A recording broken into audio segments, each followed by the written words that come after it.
de prévention, réemploi, valorisation des déchets en régie ou avec des acteurs de l'économie sociale et solidaire. Prévenir la production des déchets être une vraie priorité. Cela doit passer par la sensibilisation des citoyens, en les informant et en leur proposant des solutions concrètes.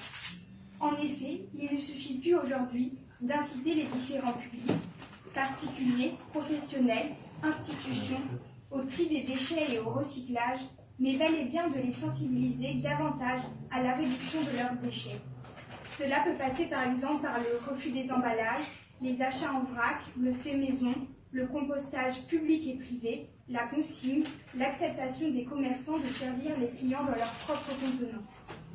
Dans un second temps, la réparation et le réemploi doivent être développés. La transformation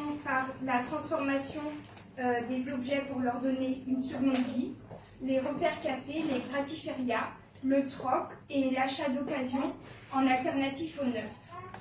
Cette démarche doit passer par la sensibilisation et la formation de tous les publics, enfants et adolescents, avec des ateliers de sensibilisation au sein des classes, des visites de centres de tri par exemple, commerçants et entreprises et autres acteurs économiques, avec des formations pour les accompagner dans la réduction de leurs déchets selon leur corps de métier, grand public grâce à des campagnes de sensibilisation ainsi que des mesures incitatives telles que la mesure 19 du pacte consistant à mettre en place une tarification incitative pour les poubelles, qui a d'ailleurs déjà fait ses preuves dans de nombreuses villes.